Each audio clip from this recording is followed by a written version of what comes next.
Hey everyone, how you doing? It's Snoo here. We got 3.17 coming to a close here in a couple days.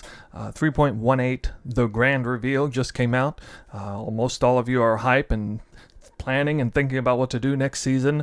And as part of the reveal, probably perhaps the most significant part of it that nobody really mentions is the fact that there's no major changes to the meta. There's no broken builds. There's no nerfs or buffs to any build per se. The game is going to change a little bit. It's going to get a little different or a little harder. There's uber versions of bosses, things like that. But as far as our characters and our builds, everything's staying intact. So what you saw this season, at least certainly from my end, should continue in pretty good form. I will, of course, address the elephant in the room at some point about Headhunter having some major changes. My character does rely very heavily on Headhunter, but I've decided I'm going to split this video into two parts. First part is going to be primarily focused on the build itself, how I went about making the characters, using the passive points for the character. Part two, another part in case you're just interested in one part or just interested in the other part. I'm splitting the video up. The other part will be devoted more towards the gear and gem and jewel choices that I made, and of course the financing of that. It was a very expensive build. This part's not going to talk about the expenses and the gear and all that, but they do tie together somewhat. And you're no doubt thinking about what kind of character to create, and you probably stumbled on some of my videos. I suspect if you're here now, you've probably seen my mapping videos. You've seen me making 15 to 20x per hour in the entire second half of the season, basically. Quite a feat, if I don't say so myself. I've had an absolute blast. I'm just zooming through the map extraordinarily fast, incredibly efficient, and it's been a lot of fun. I've never had this much fun playing Path of Exile, and I continue to basically move forward doing the same thing. And one thing I'll tell you that should give a little extra credence to this video is that I do actually plan to create the same character in the next season. I was a big believer in this character, and even with the Headhunter changes, I think it's going to pan out pretty well. And even if it doesn't, well, I'll just throw more currency at it. As they say, for any build, you just have to put enough currency into it and it'll make it work. But no, let's get kind of serious here. I'm not going to go into the stats so much because they're more focused on the gear. So again, part one is really just focused on the build here. And for that, I will hit the hotkey P, and I'll give you a good look at how I went about constructing this build. Now, of course, I'm no genius. I can't just make a build up out of thin air. I followed a guide just like anyone else, but I definitely deviated from that guide pretty heavily, as this is my fourth season. I have really begun to understand, how builds work, and I make a lot of various executive decisions about which routes I go. And this particular build, there are a lot of choices to be made. I want to tell you about each and every single choice. I'm going to go through every single passive point that I made, and why I made that, and I'll even give you the backstory on some things that I learned along the way, and certain things I tried that didn't work out so well. I did this, and it was a way lot better, and here's why. That sort of thing, because you are no doubt thinking about making a build yourself, and you probably want to see if maybe there's something you can take away from this video, or maybe you're thinking about copying what I did completely, and that would be really great. So of course, the POV will be linked in the description below for both parts of these videos. You can always ask any questions you want at the end.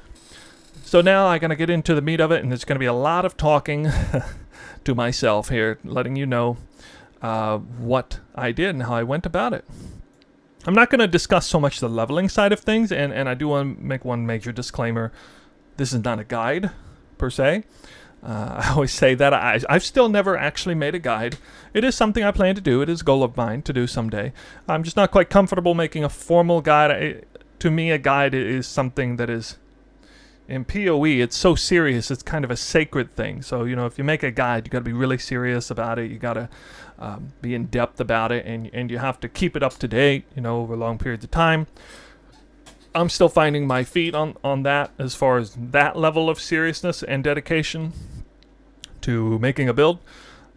So for now, I'm just going to kind of share with you, in a way, it's actually a deeper dive into a regular guide in that I am actually going to tell you why I made every single little choice that I did overall. Okay, Now, if you check builds like mine, first of all, you're not going to see anyone who is running a tornado shot physical cold conversion with magic find gear and a raider. If you check PoE Ninja, you're not going to find a single one except me. Now, if you switch over from raider to Deadeye, you will start seeing a few people, and if you remove the magic find gear, you'll definitely see quite a few people on that note.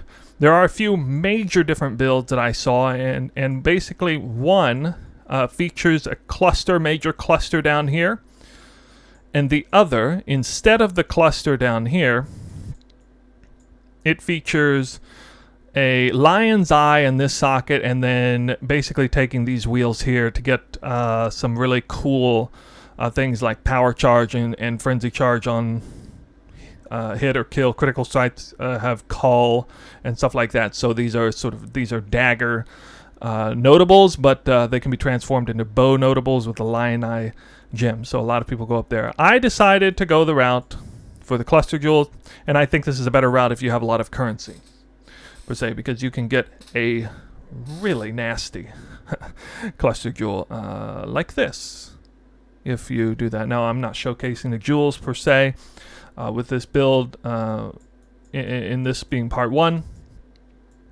but yeah, I mean, I'll at least scroll over them so you can see. So let's get started here. Of course, when I was leveling, I first went around this route here, and we kind of stuck around to this area here in the center for the most part. I tried to get the movement speed as fast as I could. I like the mana on hit. I like the life regen when you use flask, mana on hit when you use flask. Some of the damage nodes here real close are really good. There are some choices. You can go down here, down left, but I decided not to do that. And most people kind of stick around this general area here in the leveling process. That's all I'm going to say on the leveling process. Again, this is not a guide on leveling, definitely. It's really just sort of an end game look at this build.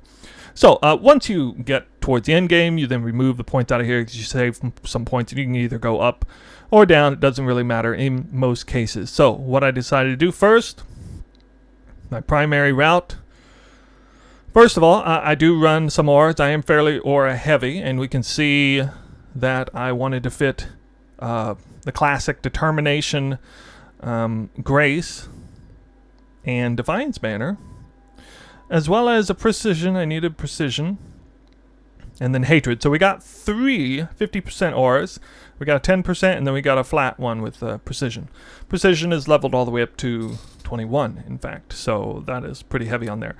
For a short period of time, I was running Sentinel of Purity instead of Grace, and that was obviously easier on the mana efficiency, but I had issues with survivability a little bit, and so that's why I made the move to Grace. And Grace, you know, just gives a tremendous amount of dodge.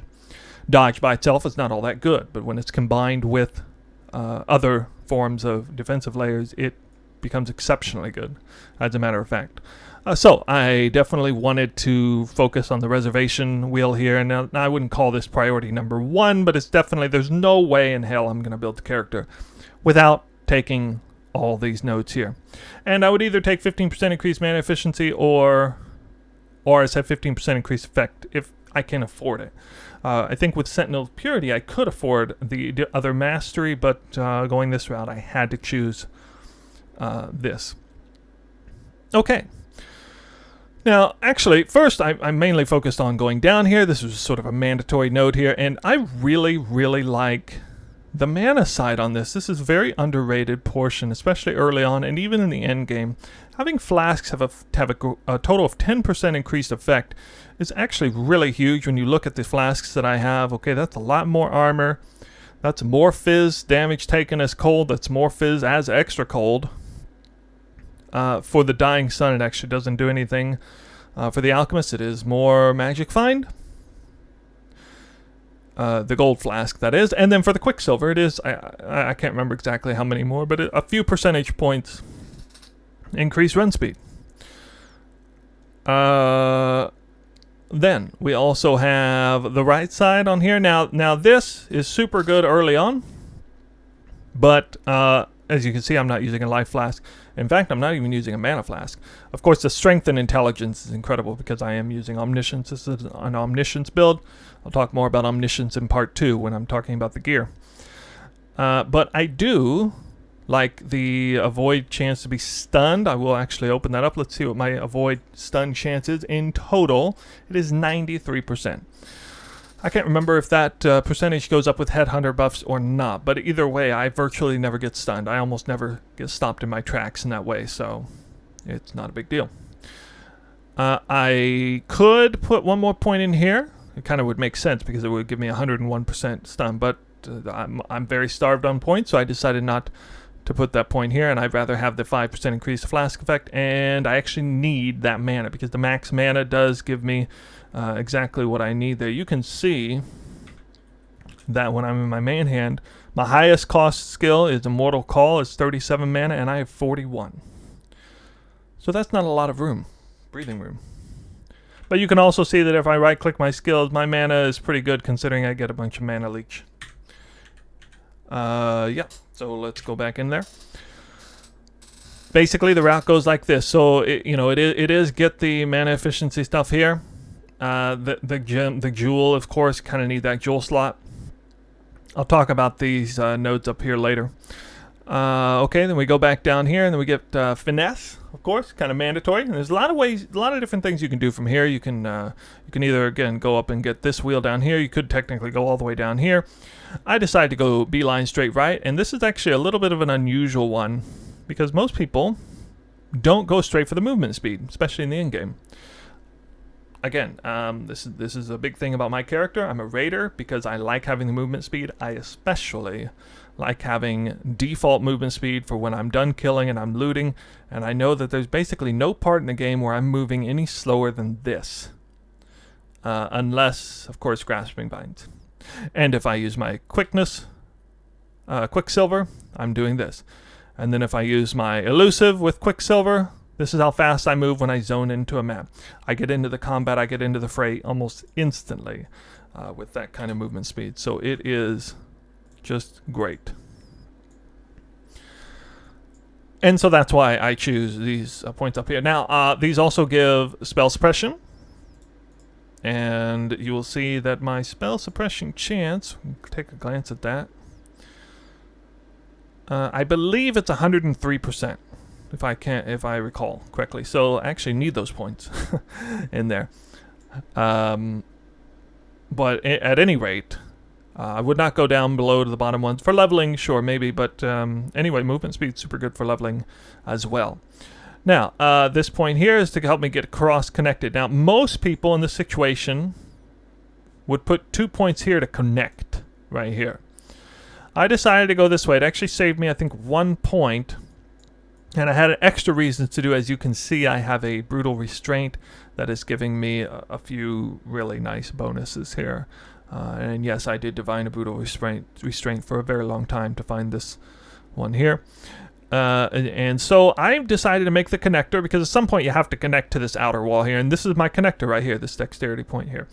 I wanted to get the life anyway. Of course, I got another 5% dexterity on herbalism here. This is a pretty good life roll here, and it's a convenient way to connect the tree. So here's my connector, and where I go from here. Now again, I'm not using this build until I have at least a level 90 character anyway. So I can obviously fill out both sides of these, but let's focus on the top side first.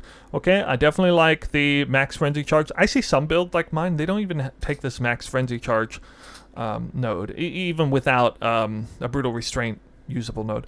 It makes no sense to me. I don't know why you wouldn't take the max frenzy. Even I am a raider, but I'm actually, my ascendancy is not even taking advantage of Avatar of the Slaughter, for example.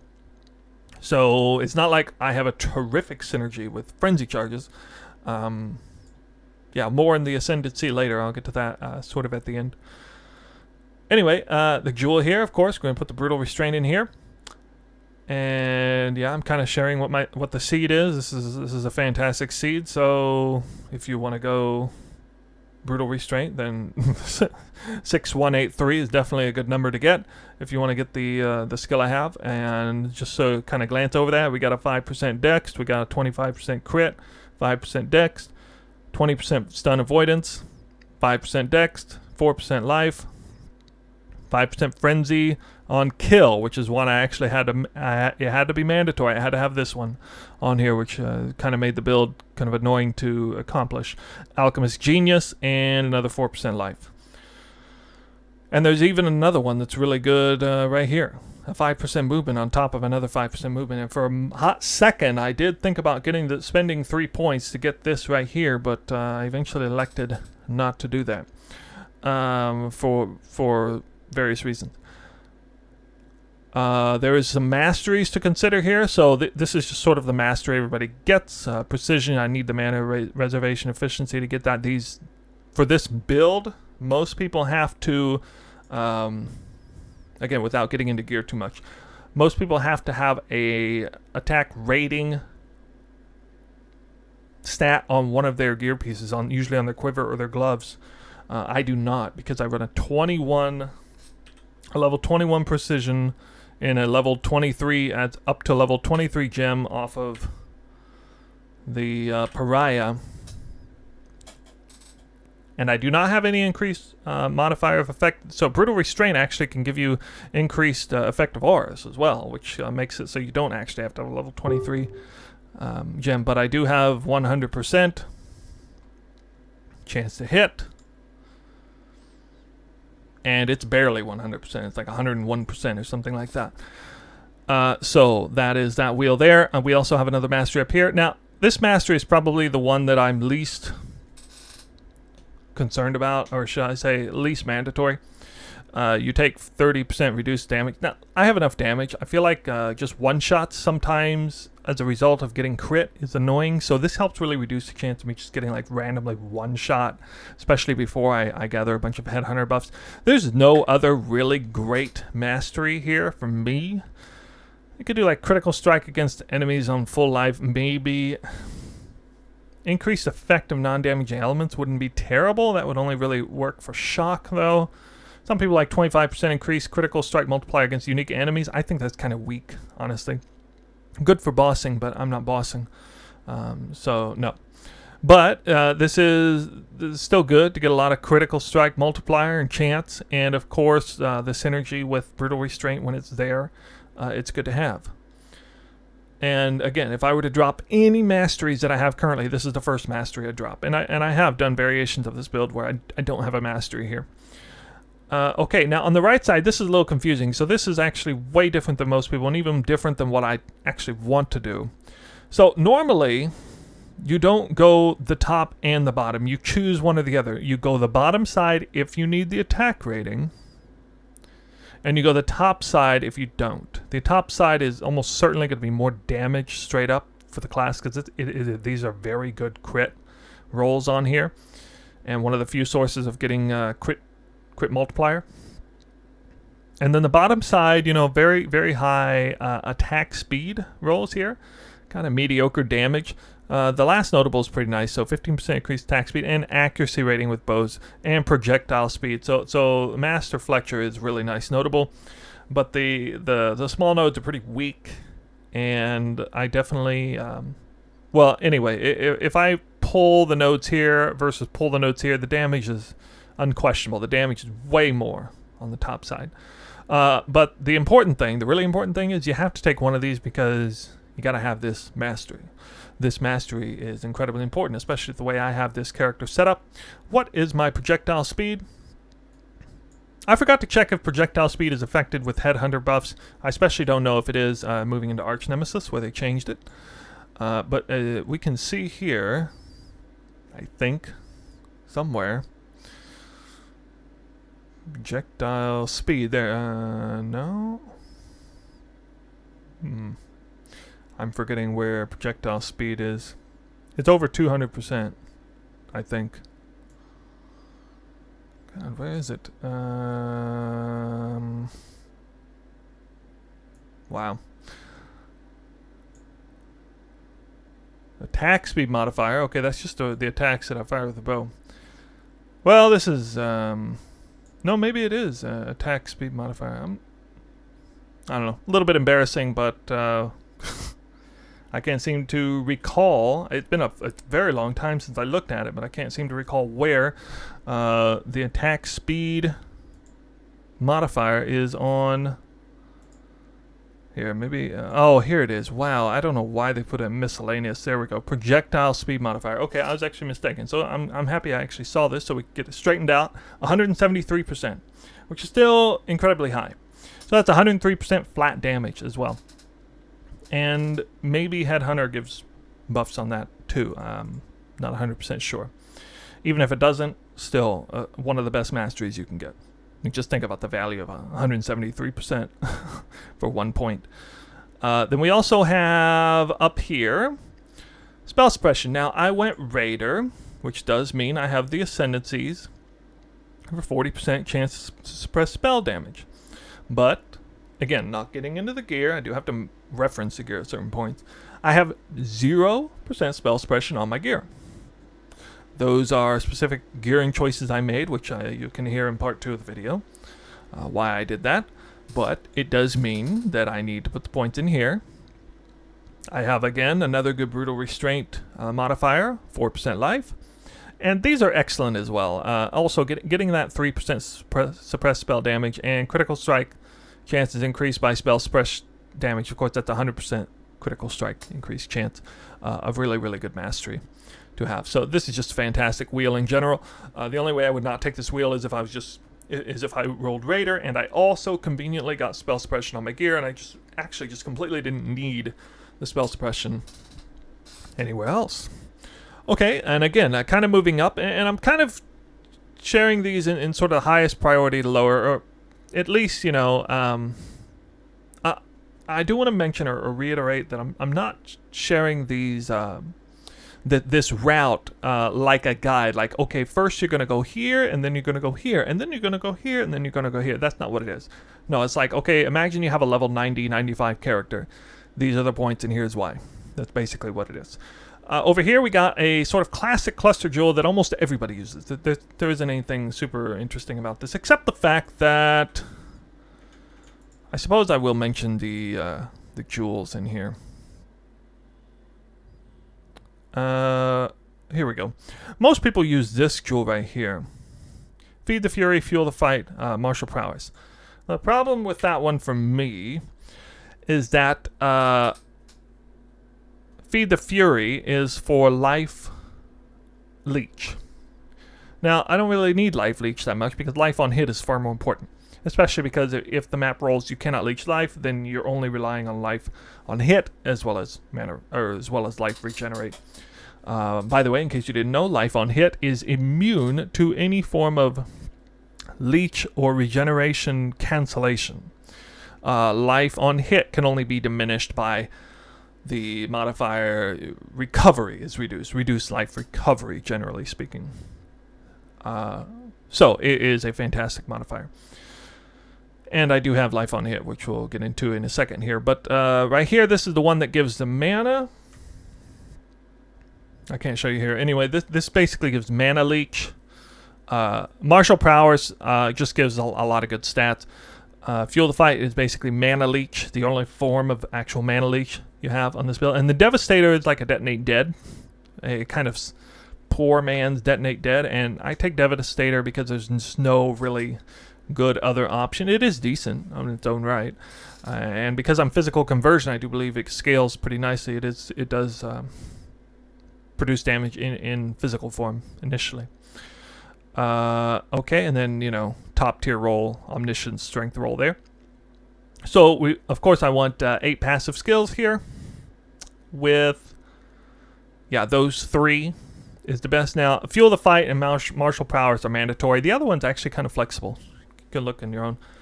There's one where you can maim the enemy and then they take extra damage from maim. That one's not a terrible choice. Anyway, here we go. And then all my medium cluster jewels are exactly the same. They're all double tier 1 stat with repeater streamline. Now everybody uses repeater because it is just really good. Just got it's very high attack speed roll. It's kind of the best stat point value modifier in there. So everybody wants repeater. And now the second one quite often is like eye to eye or something else. I want streamline because I think while mapping, this is actually a secret point that a lot of people aren't aware of. But again, when I talk about my gear, I'll talk about some of my gem links. One of my gem links is chain support. the way projectile speed works is the way projectile speed and chain support interact is actually really important, because projectile speed needs to be high enough in order for it to reach the nearest chained object. So the higher the projectile speed you have, the greater the distance your projectiles can chain. I think that's something a lot of people aren't aware of. So that actually contributes immensely to the clear. So when I use chain support, I'm not just chaining around in a single pack. No, I'm chaining like monsters from one pack to another pack, like a full screen away.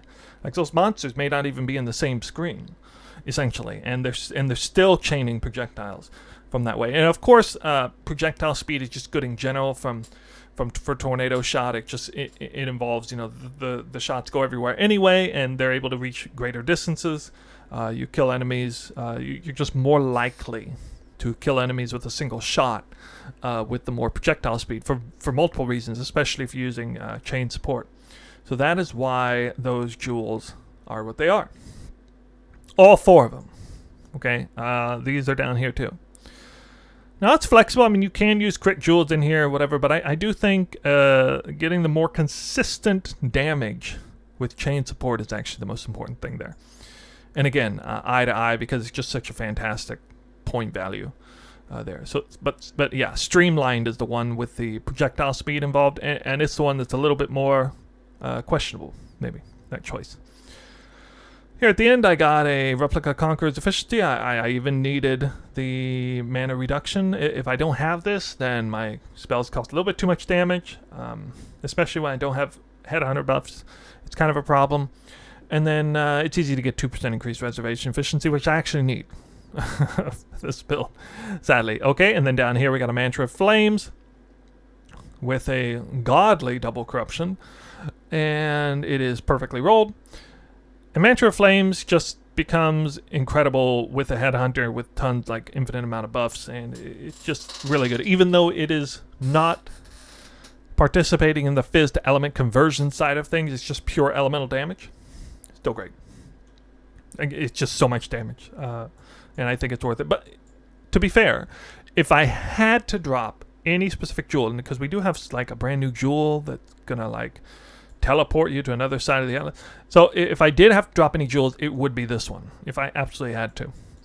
Okay, so that concludes sort of the top side wheel there on the right hand side. Now on the bottom, on the left hand side, there's not a whole lot to this build here. Very typical right here. This is, of course, people are going to do this. Some very, very high value crit rolls here. Lethality, just look at that. My goodness, 50% crit chance and 30% crit multiplier. And then projectile mastery, 15% more projectile speed. That is its own multiplier, so it synergizes incredibly well. Absolutely have to take this. Everybody takes this for this build. Now, what everybody doesn't take, what virtually nobody takes, is this wheel right here. Now, I don't need the evasion per se. I don't necessarily even need the movement speed. Movement speed is king. Why do you think I'm able to clear the map so fast? Default movement speed. For me, anywhere where I can get movement speed, like I mentioned up before, I mean, look at this. This is 10% movement speed for me in this case. It's almost worth spending 3 points. If I had 3 more points to spare, they would be going right here. A movement speed is just king. So anywhere you can get it is really good. And something interesting about my build is that I did not take any points up here. A lot of people go up to here and these points here, and this is where they get their evasion mastery right here. And I do need to have grace efficiency. So I did a kind of a creative twist here by not taking these right here, this is for evasion and max life with a pointless spell suppression roll there.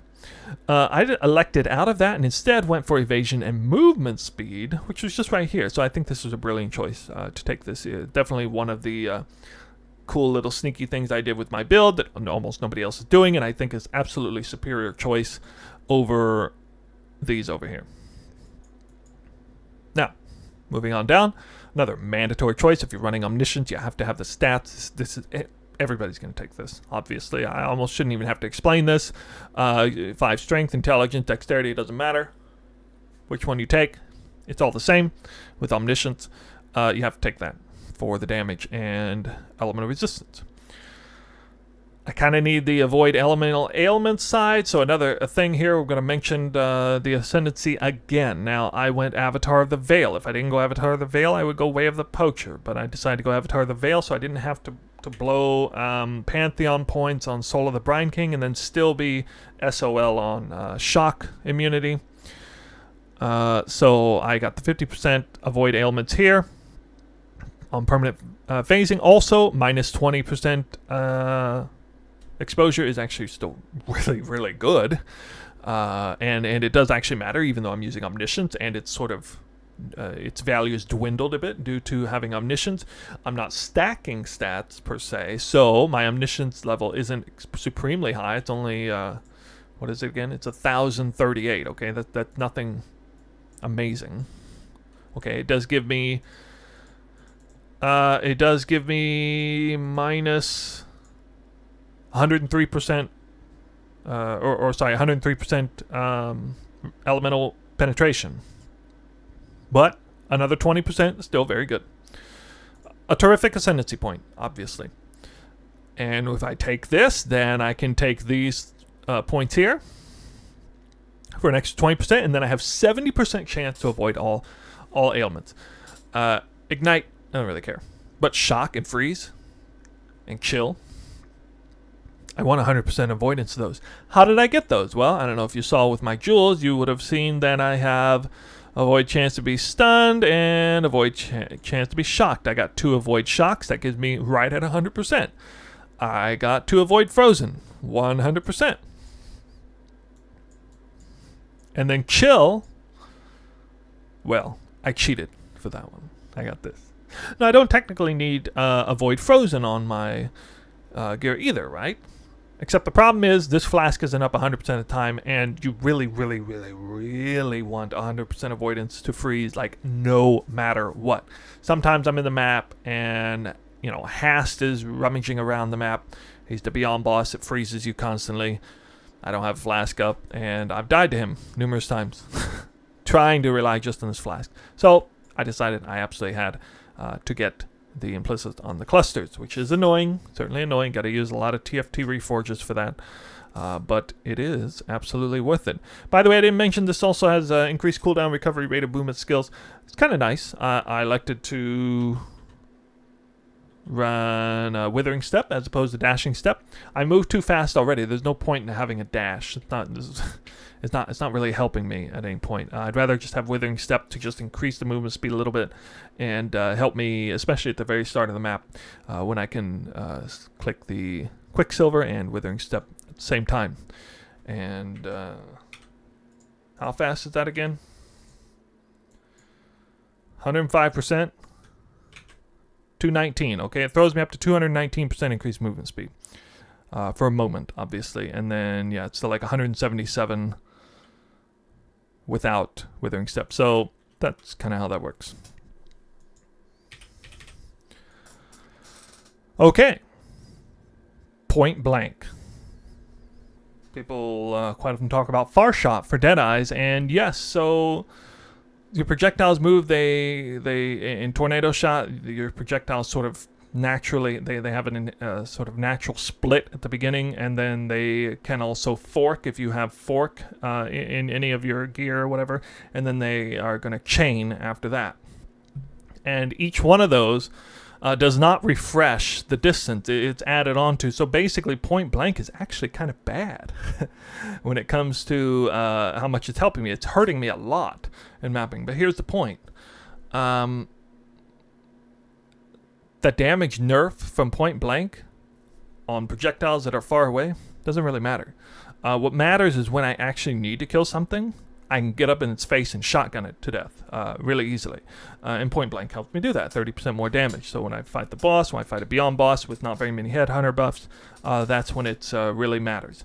And when I have 50 Headhunter buffs, and I fire arrows once, everything dies anyway. So it doesn't really matter if I do a little bit less damage in terms of clear against white magic and rare monsters. The only time I really need the damage is, like I said, against a Beyond boss when I have only 5 Headhunter buffs, for example. Or I'm just looting the map and then he just suddenly runs into me. So that's why Point Blank is there.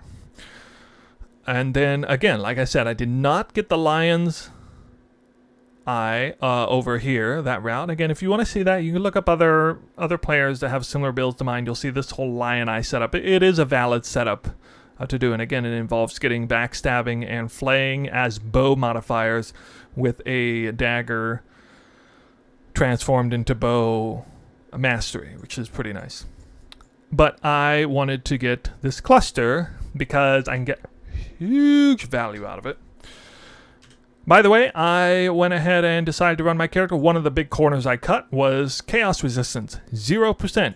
People always say you have to have chaos resistance. You have to have chaos resistance. Even in mapping, you have to have chaos resistance. And I just simply don't agree. You know, if you have enough, I don't like having negative for sure. But as long as you have enough recovery, as long as you move quickly enough, as long as you don't stand in puddles, hardly ever, it's definitely a corner you can cut, and I cut that corner. And now I could have gotten like chaos res here on all of my clusters if I wanted, but I decided to not do that because I was just kind of going for more damage. And truth be told, I actually needed the resistance at a certain point. I'm only 2% over cap here on lightning, so I kind of needed to do everything I could with my cluster jewels. The gearing process was really tight on this character, and cluster jewels helped me get there. So this is, just look at one of these small notables.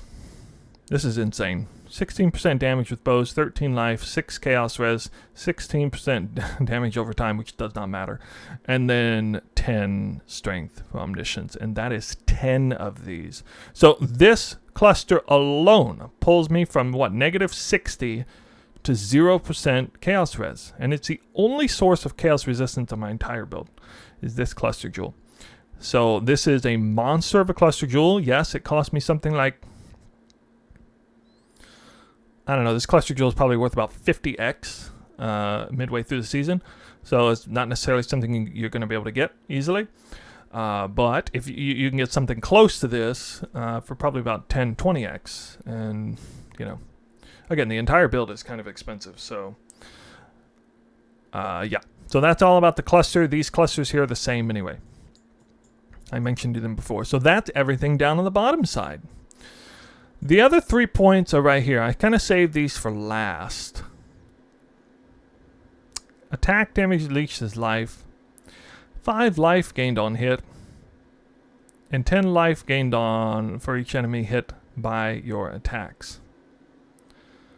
Life on hit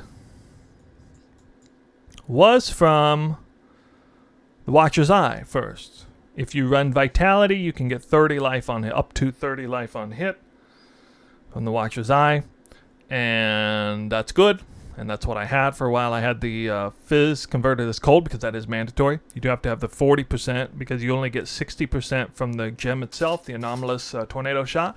You must get 40%. It has to be a perfect roll in order to manage that.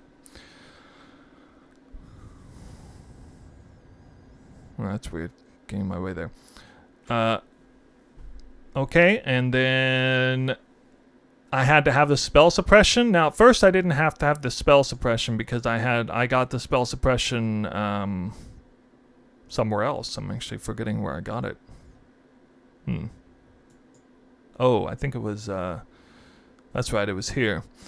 So for a while there, I had the Watcher's Eye with Vitality, life on hit, and I was getting my life on hit there. And so I had the 2 points right here, and this is 14% spell suppression right here for only 2 points. And I think I did take a mastery there, actually, for that too. And so that's where those 3 points were going. But I had an issue with my auras and my reservation efficiency, and the life regeneration from Vitality didn't matter. I was just running level 1, so it wasn't working very well for me.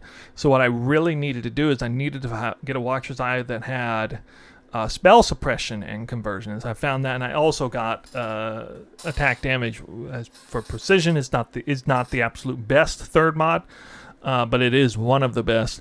And yeah, this was actually surprisingly cheap. This is not a super highly desirable Watcher's Eye. As far as the 3 specific mods on here, it was like 40 or 50x, so extremely cheap considering how fantastic it was for me and what I needed specifically.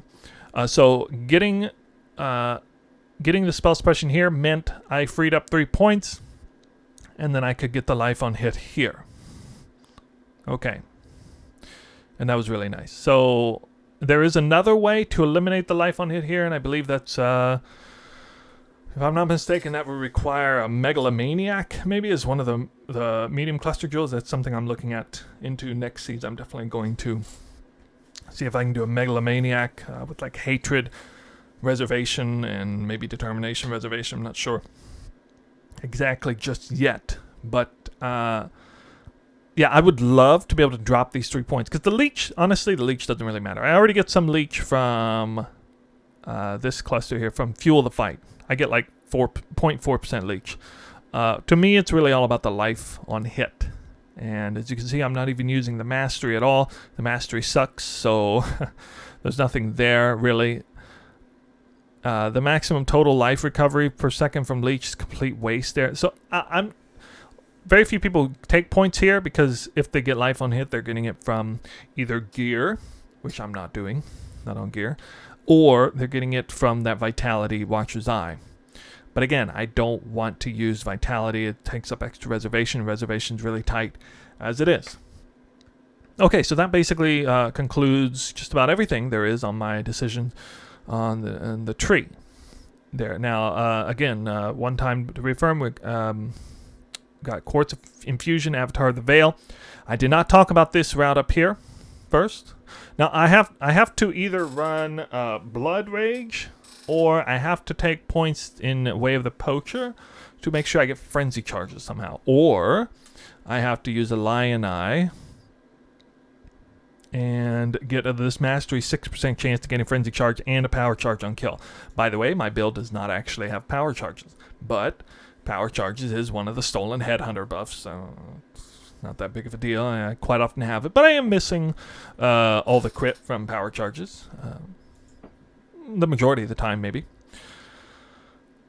So let me talk here real quick about Onslaught. So a big part of my decisions, and I'll just kind of showcase one piece of gear I have here. This is one of the more controversial gear pieces I have. 96% increased Onslaught effect right here. Okay? 15% increased Onslaught effect. Onslaught 100% of the time. 15% increased Onslaught effect. 100% increased Onslaught effect. So as you can see, that's one of the cool, interesting things about my build that is very anti-meta. Most people are not going all the way up to Avatar of the Chase. Now, I really like this because I love having Onslaught, a very effective, powerful Onslaught, out of combat. That is one of my biggest secrets to how I'm so efficient, is people all the time overlook it, and Deadeyes cannot move this fast in the hideout unless they have geared up in a specific way where they're like maximizing, you know, Queen of the Forest kind of stuff. But anyway, that is absolutely huge for me. Again, I took movement speed points right here. I took movement speed points down here. I have a few other options as well. There is a couple other places with movement speed, like right here, but I'm nowhere near this, so I can't take it. But yeah, I do really want to key in how important this was to me. Doing Onslaught and going this route where I'm increasing my Onslaught effect, it's tremendous for attack speed. As you can see, my attack speed in the hideout is exceptionally fast, and the movement speed as well, and that is because of my decision to go Onslaught, permanent Onslaught as a Raider with 227% increased Onslaught effect, something like that. By the way, for a hot second, I actually had even more Onslaught effect, because up here, you can do 1, 2, 3, 4 points to go down here. You can get another 15, another 15, and another 30% right here, which is incredible. And you're not even making use of the gain Onslaught on kill. And also, I'm not going to talk too much about the flasks. I'm going to save that for gear, but I have basically 0 sources of percent increased armor, that specific modifier. So this did wonders for my armor, actually. This was basically the only source of percent increased armor, because I have percent increased evasion as an evasion ranger character on the ranger wheel, or the ranger side of the passive skill tree. I can't get percent increased armor anywhere globally. So that was really nice. Now I decided to pull out of these points when I eventually landed on a brutal restraint that gave me it even gave me 4% increased max life here, and I tested the damage. It was just so much more damage to put it here. So the choice for me was either 4 points here for a ton more damage and 4% life, or 4 points here for increased onslaught effect and some armor and evasion. And that was sort of the final decision to my gear. It was the decision between these here, and there was also finding the Watcher's Eye that allowed me to take off Vitality to move suppression points from here and instead get life on hit here. Oh yeah, I recall the Megalomaniac has access to a life modifier that gives you a bunch of life on hit. That's what it was. So that is what I'm looking forward to in the future, if I can possibly pull that off. Of course, currently I don't really have a jewel slot to put a Megalomaniac in. I guess I would end up dropping Mantra of the Flames, potentially, but I don't really want to do that. I'll figure it out. I'll change some things different. But that is how I arrived, and this is, again, the final build that I have. And this build has not changed for many weeks now.